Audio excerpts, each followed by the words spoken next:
Hey, what's going on? You know who it is. You know what it is. All right, you guys, peep game. All right. David Benavidez says, hey, man, the hell with a franchise championship. You know what I'm saying? Let's get rid of that. You know, basically, you have fighters that keep it 100.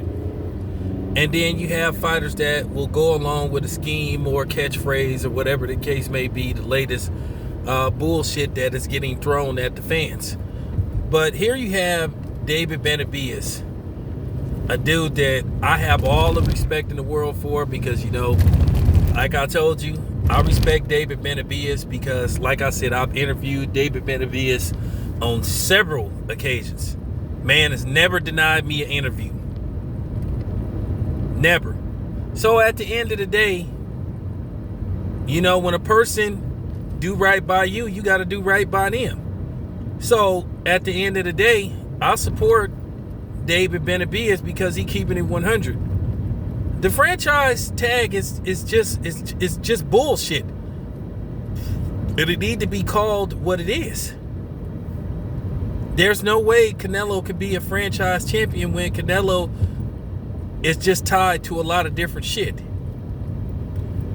And I laugh at the fact that the people that you know what I'm saying, that want to protect Canelo, you know, want to make excuses for him, they will have the audacity to call people like me racist or call me a hater because I'm basically calling it how I see it. So, okay, is David Benavidez a hater? So y'all gonna call him a hater? What? He going against the grain? Is it he's selling out? It ain't about, when it comes to this type of bullshit, it ain't about color. It's just about the truth. And anybody with common sense know that a franchise champion is bullshit. Canelo had no business being made a franchise champion because at the end of the day, it just gave him a way out not to fight the guys that we've been begging him to fight for the last 2 years. Demetrius Andrade and Jamal Charlo. But everybody swear to God, well, Canelo could beat these dudes. He could beat them. He could beat them. Well, what's taking him so long to fight him? Okay. I know there's no money in fighting Jamel or Demetrius Andrade. They're born fighters. Now, if you say Jamal Charlo is a born fighter, you're just a liar. Ain't nothing boring about the style of fighting that Jamal Charlo presents. All his fights are exciting. He goes in there to try to hurt you and do damage to you. And then the same thing about Demetrius Andrade. Oh, Demetrius Andrade is boring and I don't want to fight. Well, Canelo is boring. That Sergey Kovalov fight was boring as fuck, and the Daniel Jacobs fight was boring as fuck. But at the end of the day, people change narratives when they want to protect or make excuses for the guy that they root for. And that's all that's going on. Vasyl Lomachenko ain't even had no real title defenses with the WBC, but yet he get rewarded, and then they say it's based off merit and what he did as an amateur. Well, it's a reason why it's called amateur, because it ain't supposed to count. But see, that's the funny thing, when you use his amateur record to say, well, this is why he's starting to break down because he fought too many amateur fights. Then they say, oh, well, that doesn't mean nothing. But then he get made the franchise champion. Then they say, well, he did this, he did that. I mean, come on, man.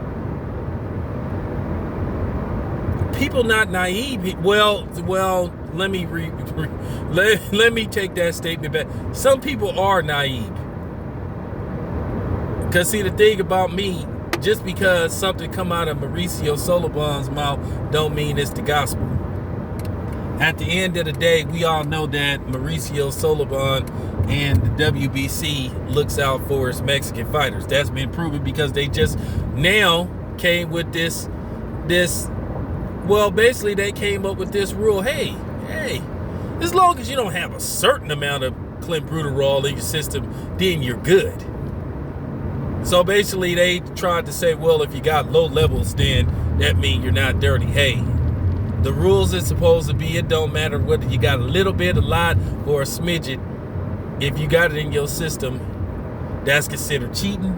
That's considered breaking the rules. But to try to minimize what Canelo did, they changed the rules. See, the thing is, you got to ask guys like Mauricio Sullivan those type of questions. Because all the fighters that's getting caught happen to be Mexican. So basically, you're basically giving them a way out. You're allowing them to cheat. It doesn't matter whether, like I said, if I take a drug test in my job, it don't matter whether I got a little bit of weed or a little bit of coke in my system. I'm going to lose my fucking job. They're not trying to hear that shit. See, like I said, people get mad because people like me and Ego and the LDBC, and we putting this type of shit out. We calling it how we see it. And we not trying to sugarcoat it because we don't want to make a certain group of people mad or say look, man, I don't give two fucks about you saying I'm a hater, I'm a racist. I don't give a fuck about that shit. I'm gonna still say what the fuck I got to say. So like I said, now let me see how many videos get made calling, David Benavidez a hater.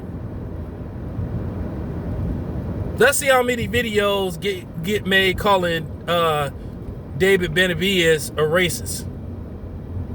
None. Because that's always you guys' angle when a black YouTuber criticizes any non-black fighters. But then when we call y'all racist for blatantly criticizing not just a black fighter, but black people as a whole, then when we call y'all out on racism, then all of a sudden you hollering that, hey man, can we not make this about race? Man, fuck y'all, man. For real. So I want to see how many videos go get made going in on David Benavidez.